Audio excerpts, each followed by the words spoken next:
Kent Online News. News you can trust. This is the Kent Online Podcast. Nicola Everett. Hello, hope you're okay. On Tuesday, May the 12th. Thanks ever so much for downloading today's podcast. Coming up, here the moment, a teaching assistant admitted to police she'd spat at a child. She spat at me first time. I didn't react. She spat at me second time. I didn't react. I don't know why I did it the third time, though. There are concerns over changes to driving tests that come into force today. We manage all of our pupils' tests, or did, because of the fact that obviously we know when they're ready, and we was able to swap them round and bring them forward or bring them back because we was able to do that. But now we won't be able to do that at all. And a new group is being set up to support mental health nurses in Kent. And there's something about bringing together that strong clinical voice and how we can then really impact not only our services, but the experience for our patients and our carers and the people that send their loved ones to us for care every single day. But first, this is one of our most read stories on the website today. 3 lorry drivers who attacked a man at a service station on the M2 have been jailed. Lucy joins me now with more on this story. Lucy, can you tell us a bit more about the assault and what led to it? Yes, well, violence broke out in February following a row over a parking space at the services on the M2, not far from Junction 4 for Gillingham. Haulage boss Bogdan Joja, his father Trajan Joja and pal Simeon Raffiala didn't like the fact another lorry driver had pulled into what they regarded as their bay. They dragged one man from his cab and then turned on his brother, who tried to intervene. He was punched by Bogdan Joja and the force of the blow knocked him unconscious and he fell to the ground. As a result, he suffered a bleed on the brain and 2-minute seizure. He also had fractures to his eye socket, ear canal bones and collarbone. All 3 were arrested and have appeared for sentencing at Maidstone Crown Court. And what happened during the hearing, Lucy? Well, the judge described the attack as appalling, unprovoked and serious violence. The court was told that all 3 defendants, who were from Romania, were in the UK on haulage business when it happened. They were said to be of previous good character without any convictions. Judge Daniel Stevenson said the attack was so serious that prison terms couldn't be suspended. Finally, what sentences have been handed down? 32-year-old Bogdan Joja was jailed for 12 months, while Raffiala, who's 25, and 56-year-old Trajan Joja both got 7 months behind bars. All 3 are expected to serve 40% of their jail terms before being released on licence and subject to year-long post-sentence supervision. However, Bogdan Joja was told that given the sentence imposed, he would be liable to automatic deportation once freed. Lucy, thank you ever so much. Kent Online News. Other top stories today, and this is by far dominating the national and local agenda. A Kent MP has joined calls for Sir Keir Starmer to resign after stepping down from her government role. Nishaba Khan, who represents Gillingham and Rainham, says he's lost the confidence of the public. Folkestone and Hythe's Tony Vaughan, meantime, is also calling for an orderly transition of leadership. Well, the Prime Minister was due to host a cabinet meeting this morning as more than 70 Labour MPs urge him to go.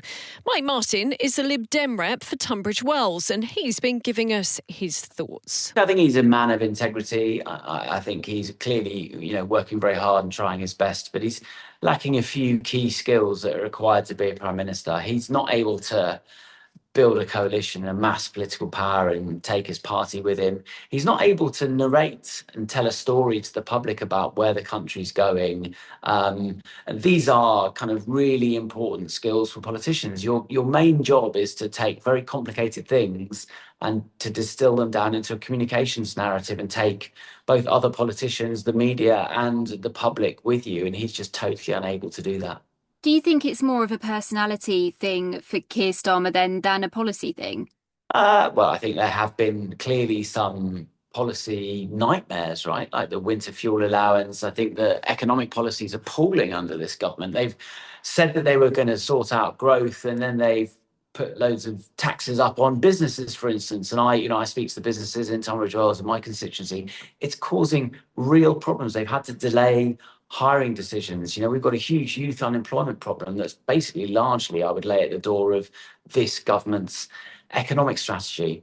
So there are pockets of things that they're doing well, but actually there are lots of things they're not doing very well and they're not able to tell a story. So it has not been a great government from Labour this time round. As I'm sure you can appreciate, this is very much a developing story at the time of recording today's podcast, but you will be able to follow all of the updates at Kent Online and on our sister radio station KMFM. We'll bring you further reaction and analysis in tomorrow's episode. Kent Online reports. Footage has been released of the moment a teaching assistant from Iwade admitted to spitting at a child in her care. Danuska Pulia was questioned by police following accusations she'd physically abused 4 disabled pupils. And she spat at me first time. I didn't react. She spat at me second time. I didn't react. I don't know why I did it the third time though. I can't remember. She's saying that you spat in the child's face, but you can't remember why. I can't remember why I did it, no. Okay, but you confirm that that's what I'm saying, so did you spit in her face or their face? I spat not really in her face, but I did spat. I don't know why I did it, but I know she did it to me maybe twice, and I did spat back, but I can't remember at that time why I did it or what happened. This is a separate witness at the school, which has said that they've witnessed you pinching a child's nose when they had taken another child's food. Can you tell me anything about that? Yes, I did. I pinched the child's nose so I could take the food out of his mouth. That was a chocolate bar. I didn't really pinch his nose. I just did this so I could take the chocolate bar, who was another child chocolate. And what training have you had to have that as a tactic that you should use? None. The 47-year-old from White Satin Close was convicted following a trial last November. She's now been jailed for 4 years. A cyclist has been treated in hospital following an alleged hit and run in Ashford. The e-bike he was riding is said to have been involved in a collision with a 4x4 on Chart Road near the Tank roundabout on May the 3rd. The driver of the car reportedly didn't stop. The cyclist has now been discharged. Follow Kent Online on socials today to see a picture of a man police want to speak to following reports of an assault in Folkestone. A victim was left with a head injury after it happened in the Old High Street in the early hours of April the 12th. A 19-year-old man's already been questioned and bailed while inquiries continue. And a man's been taken to hospital after being punched in Maidstone town centre. The attack happened on Gabriel's Hill in the early hours of Sunday following a disturbance involving a large group of people. A man and a teenager have been arrested and released on bail. Kent Online reports. Now, a man who was a key member of a county line drug supply network in East Kent has been jailed. Kausa Azad was identified as a key suspect back in 2022 when a car he was driving sped away from police in Canterbury, reaching speeds of 72 miles per hour in a 30 zone. This is the moment he was arrested. We are 7-0 in a 4-0. Legal currently overtaking members of public, still to move by the city. We are now right towards Sussex Wall.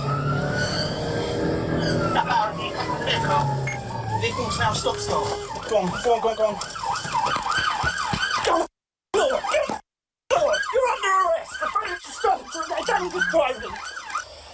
What was all that about? I don't like policemen, I'll tell you. Probably because you're drugs, yeah? I know you. Ridiculous driving, mate. You're going to kill someone. It's pointless. The 29-year-old from Countess Road in Northampton has been locked up for 7 years. 2 families have been placed in emergency accommodation after an electrical fault at a block of flats in Maidstone. Firefighters were called to the basement of Miller Heights in Lower Stone Street yesterday. Water and electricity supplies have been turned off as a precaution. Council bosses say they're supporting the 200 people who live there. Elsewhere, an electrical fault is also being blamed for causing a fire at a house in Sittingbourne. Crews were called to tackle the blaze on Springfield Road yesterday afternoon.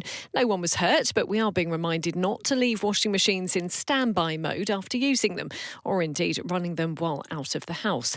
Meantime, 6 fire engines have been sent to tackle a blaze at a quarry near Westmoreland. No one was hurt when it broke out in Kings Hill just before 6 yesterday evening. It's thought to have started from an industrial shredder. Kent Online News.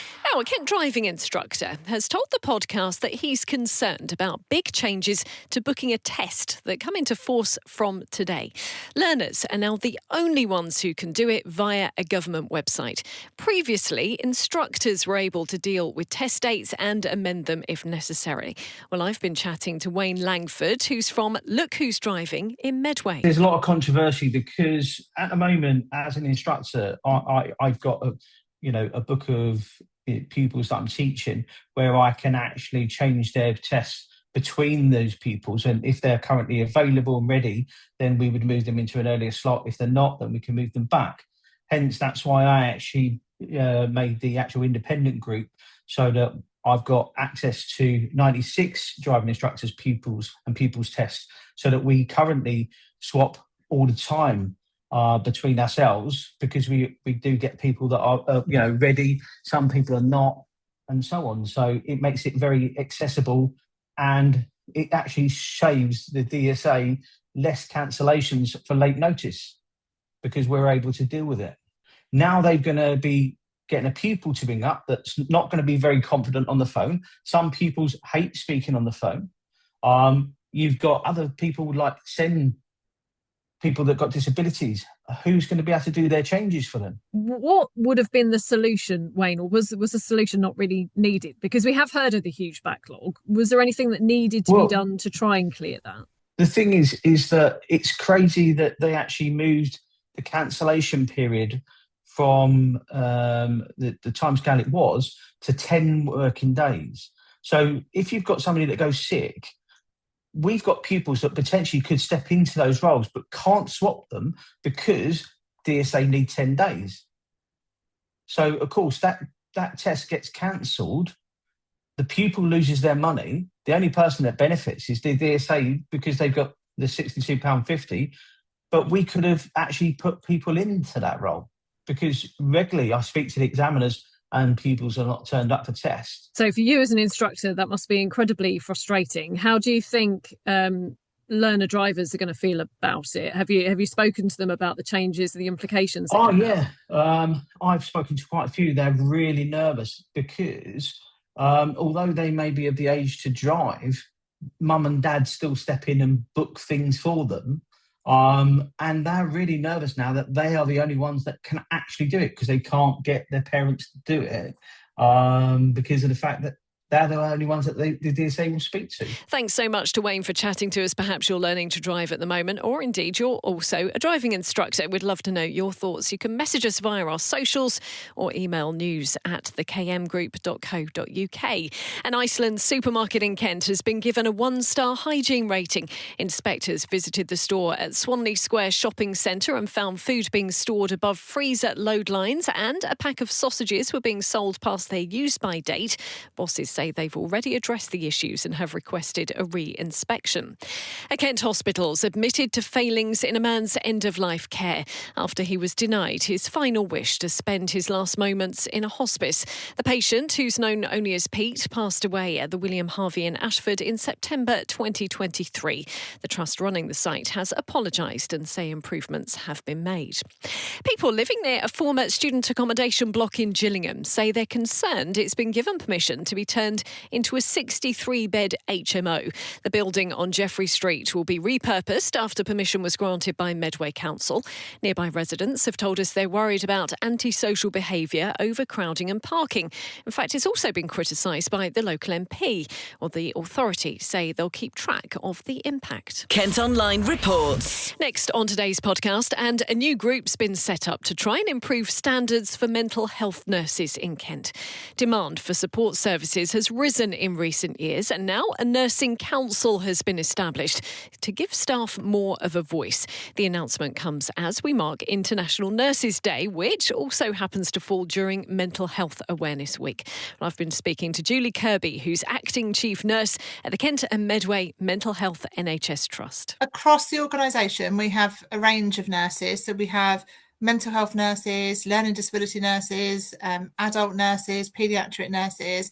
And there's something about bringing together that strong clinical voice and how we can then really impact not only our services, but the experience for our patients and our carers and the people that that send their loved ones to us for care every single day. Now, it's not too long ago that the Trust rebranded, and perhaps a lot of people are a bit more aware now of what you do. And mental health is something that we talk about a lot more regularly and more openly about.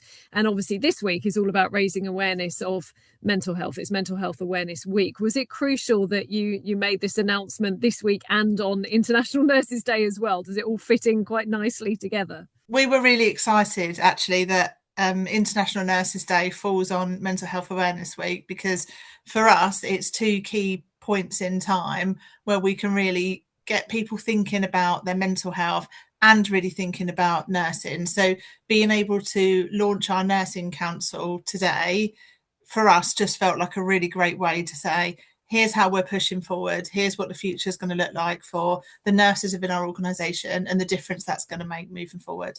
And what has the workload been for nurses? Because presumably if we do make mental health more of a subject that we can all talk about, people will seek help, which is a great thing. But does that put more pressure on your teams? We've absolutely seen an increase in demand for our mental health services.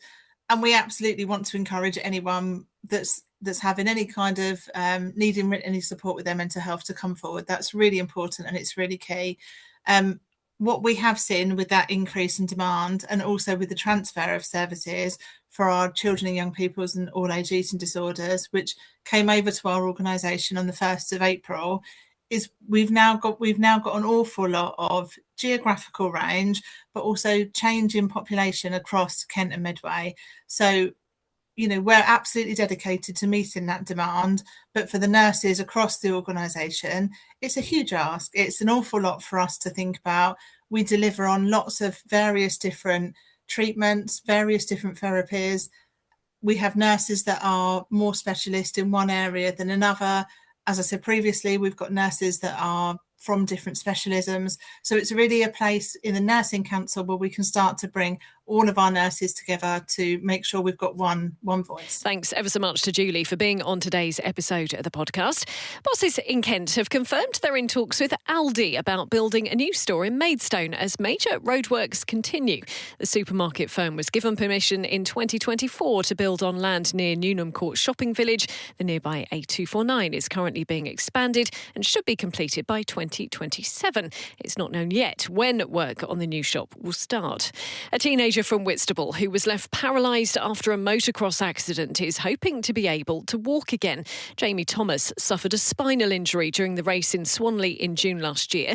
The 19-year-old's hoping to have pioneering stem cell treatment. His family are hoping to raise £20,000 needed to pay for it. A former KFC in Ashford is going to be turned into a new Indian restaurant thanks to a top A&E doctor.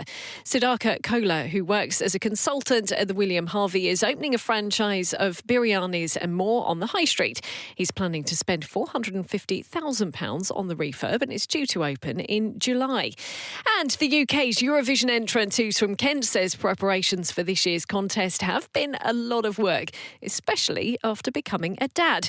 YouTuber Sam Battle, whose stage name is Look Mum, No Computer, will be performing his track Eins, Zwei, Drei in Vienna this week. He says he's excited rather than nervous. Kent Online Sports. First tributes are being paid to a Kent rally driver who's died while taking part in an event on the Isle of Man. Darryl Taylor from Hawkinge was competing in the Manx National Rally when he suffered a medical incident during the opening stage last week. Colleagues say he had a big heart and won't be forgotten. On to cricket, and Kent have beaten Gloucestershire by 2 wickets in the County Championship. A century from Tawanda Mayeye helped secure the narrow victory on the final day in Bristol. It's their second win in a row after a slightly rocky start to the season. And in football, Kent Online have named their team of the season. The only Gillingham player to make the side is Bradley Dack, who features on the bench, while Folkestone's Jay Saunders is named manager of the season. You can now vote for your overall player of the 2025-26 campaign. Well, that's all from us for today. Thanks ever so much for listening. Don't forget, you can follow us on socials. Plus, you can get details on the top stories direct to your email each morning via the briefing. To sign up to that, just head to kentonline.co.uk. And whilst you're on the website, you can sign up to Kent Online Premium. That gives you access to content with fewer ads and exclusive stories. News you can trust. This is the Kent Online Podcast.